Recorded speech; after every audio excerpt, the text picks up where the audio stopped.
Hello, students. In the last lecture, we studied about the microbiology of water. We had studied about the indicator microbes, and we have also studied about the different methods, microbiological methods, which are used for microbial analysis of water samples. We had studied about the coliform test, ONPG test, etc. So in this video, we are going to cover about the water purification. In this video, we are going to cover about the water purification. So let's start with the water purification. So water purification, it's a critical link in promoting public health and safety. So it's a critical link, okay, in promoting public health and safety, and also involves a variety of steps which depends on the types of impurities which are present in raw water. So you must know which type of impurities which are present in water. So here are some of the examples which we are going to discuss in the water purification. One of them is sedimentation, flocculation, filtration, disinfection. And we are going to study in detail about the sedimentation, filtration, and disinfection. So water purification શું requirement છે, શું કરો water purify કરવું જોઈએ, portable થાય, water purify થઈ જાય, water clean થઈ જાય છે, સારું વોટર આપણે યુઝ કરીએ, જે પીવાલાયક પાણી કે પી શકીએ આપણે, હેલ્થ જે છે એના માટે પણ ઇમ્પોર્ટન્ટ છે. માની લ્યો એમાં કોઈ પેથોજન્સ પ્રેઝન્ટ હોય, કદાચ કોઈ પેથોજન્સ પ્રેઝન્ટ હશે તો એની પ્રોબ્લેમ પણ જે છે વોટર પ્યુરિફિકેશન થ્રુ આપણે સોલ્વ કરી શકીએ. એક બહુ આમ કહું ને ટ્રેડિશનલ મેથડ વોટર પ્યુરિફાય આપણે ઘરે કરતા હોય, ઘરે રેડી, તેમાં ઘણી બધી મેથડ્સ જે છે. ફિલ્ટરેશન આપણે ગાળીએ છીએ ઘરે. ડિસઇન્ફેક્શનમાં આપણે સિમ્પલ વોટરને બોઇલ કરી નાખીએ છીએ, ખાસ કરીને રેની સિઝનનો હોય ત્યારે. Okay, so we basically boil water in rainy season. So water purification, so water purification ત્રણ સ્ટેપ્સ જે છે આપણે ડિટેલમાં ડિસ્કસ કરવાના છે. એમાં છે એક છે સેડિમેન્ટેશન, બીજો છે ફ્લોક્યુલેશન, ફિલ્ટરેશન, ડિસઇન્ફેક્શન. સો સેડિમેન્ટેશન અને ફ્લોક્યુલેશન બે સાથે સાથે આપણે ડિસ્કસ કરશું. હવે આજે ડાયાગ્રામ તમારી સામે દેખાય છે, રેડી. એક અનટ્રીટેડ વોટર સોર્સ છે. આ લગભગ તમને જે મટીરિયલ શેર કર્યું છે એમાં ડાયાગ્રામ આપેલો છે, એટલા મેં આમની અંદર ઇન્ક્લુડ કરેલો છે.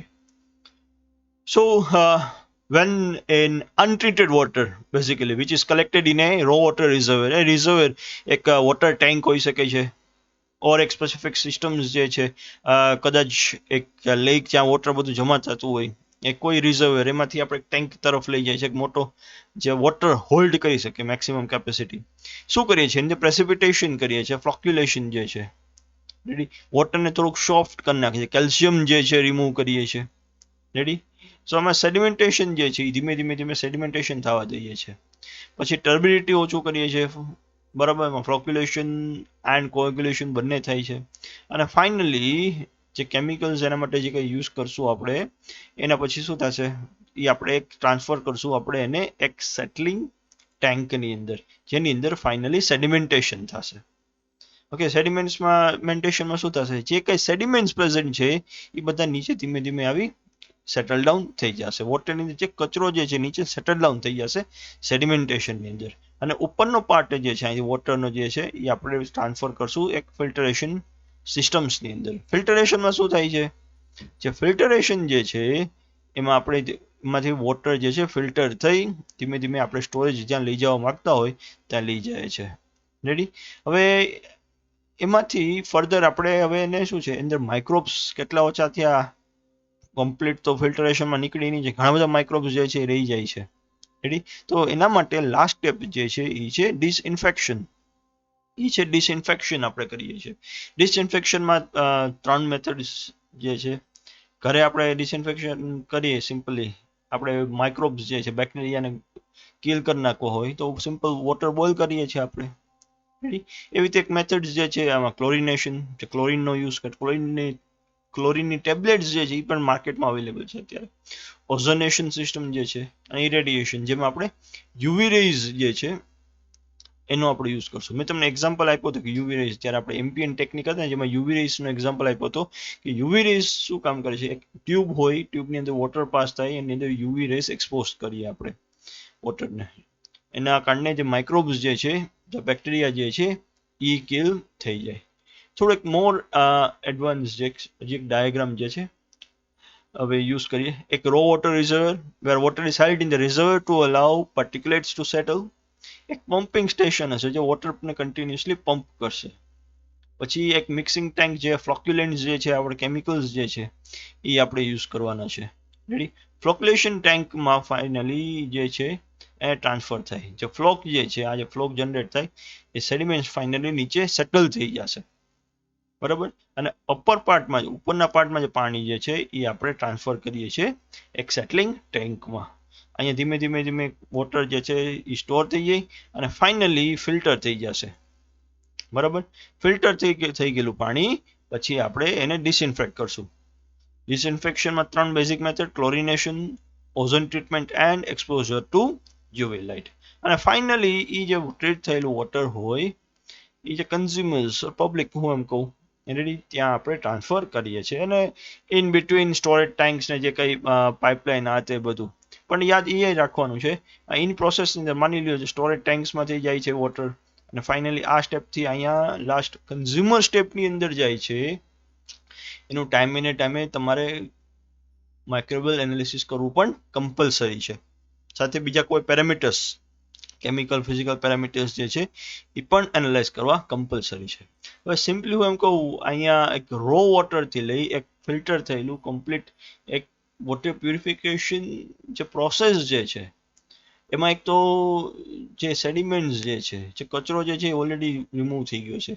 ફિલ્ટર કરીએ છીએ આપણે, ડિફરન્ટ ફિલ્ટર્સ યુઝ કરીએ છીએ, તેમાં પણ સારા અમાઉન્ટની જે solids, total solids, total dissolve solids જે છે એ પણ રિમૂવ થઈ ગયા છે. બરાબર છે. એટલે ટીડીએસ લેવલ જે છે એ પણ આપણે સાથે સાથે આમાં ઘણા સારા એવા અમાઉન્ટની અંદર બેઝિકલી ડિક્રીઝ કરી લે છે. હવે ક્યાં એક્સટેન્ડ સુધી, up to how much extent. Okay. હવે એક્સટેન્ડ ક્યાં સુધી? જ્યાં સુધી આપણી રિક્વાયરમેન્ટ છે. સો મેં લેક્ચરમાં કીધું એમ જે મેથડ્સ જે આપણે ડિસ્કસ કરવાના છે નેક્સ્ટ વિડીયોની અંદર, વન બાય વન જે આપણે ડિસ્કસ કરશું એ છે સેડિમેન્ટેશન. સેડિમેન્ટેશન કેવી રીતે થાય છે. નેક્સ્ટ છે ફિલ્ટરેશન. ફિલ્ટરેશન ટેકનિક્સ કઈ કઈ યુઝ થાય છે. એમાં સેન્ડ ફિલ્ટર્સ જે છે એ યુઝ કરી શકીએ છીએ. મેમ્બ્રેન ફિલ્ટર્સ જે છે એ પણ આપણે અવેલેબલ છે માર્કેટમાં, એનો પણ યુઝ કરીએ છીએ. હવે ડિસઇન્ફેક્શનની અંદર ઓઝોનેશન જે છે એ યુઝ કરી શકીએ છીએ. ક્લોરિનેશન, ક્લોરિનનો યુઝ થાય છે, અને યુવી લાઇટ. બરાબર છે. આ ત્રણમાંથી કોઈ પણ એક ટેકનિક જે છે એ આપણે યુઝ કરી શકીએ છીએ. સો ફાઇનલી નેક્સ્ટ લેક્ચરની અંદર આપણે જે સ્ટડી કરવાના છે, બે મેથડ જે છે સ્ટડી કરશું નેક્સ્ટ વિડીયોની અંદર. છે વોટર પ્યુરિફિકેશન અંદર સેડિમેન્ટેશન and filtration. I've already attached a link for the next video. Please check the top button. Thank you.